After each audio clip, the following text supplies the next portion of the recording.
Good God, look at the size of him. Someone extraordinarily muscular just showed up outside a professional athlete's home in Australia. A huge kangaroo was observed from the home of Brent Harvey, who used to play in the North Melbourne Football Club, also known as the Kangaroos, and this actual kangaroo needed some real help. A large open wound could be seen on his arm, Manfred Zabinskas, co-founder of Five Freedoms Animal Rescue FFAR, wrote. Brent's partner Shane was concerned about her other Roo and called her family friend Christy, an experienced wildlife rescuer, for help. Zabinskas came to the scene after Christy contacted him for help tranquilizing the enormous fellow. No one would be able to get close to him otherwise. There was no other way to safely capture such a big animal in such an open location, Zabinskas wrote.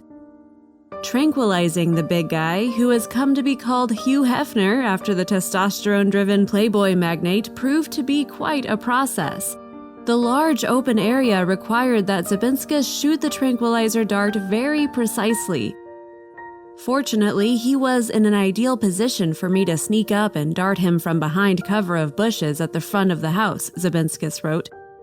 He was huge, and I prepared a big dart. He sensed something was going on and stood, and I fired. It was a perfect hit. The kangaroo ran, crossing the front lawn before turning back to glare at Zabinskas. He paused to give me a dirty look, Zabinskas said. He knew I had something to do with the sharp pain in his bum, and he wasn't happy. He continued to hop off and stopped further down the yard as the drugs started to take effect. Finally, the kangaroo toppled over with his legs up in the air. He appeared to be well sedated, and I approached, Zabinskas said, but things were not what they seemed. Hugh was only pretending, and he leapt up and was mobile again, Zabinskas said.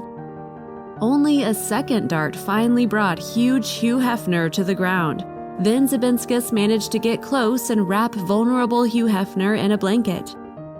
Hugh Hefner weighed nearly 200 pounds, and so heaving his limp, sedated body into the car was quite a feat. Once ready, Zabinskas escorted Hugh to the veterinarian. I was lucky to get a parking bay directly in front of the vet clinic, Zabinskas wrote.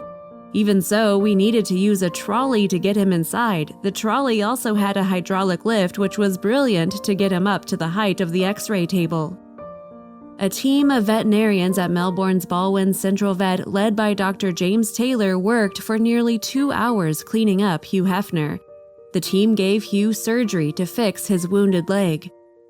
When Hugh Hefner woke up, he was back in a comfy enclosure, resting in some soft hay.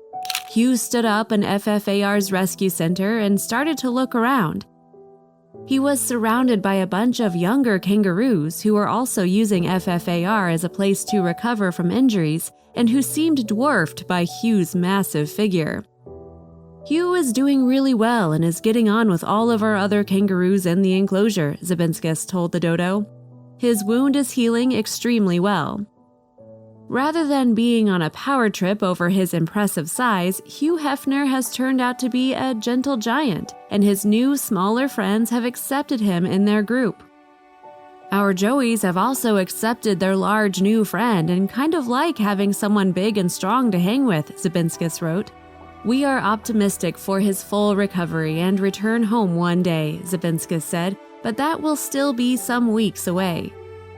For now, Hugh Hefner seems content to relax, getting pampered by his rescuers, complete with expert care to continue the costly treatment of his wound, and garnering a lot of attention. Good God, look at the size of him, one commenter rightly observed.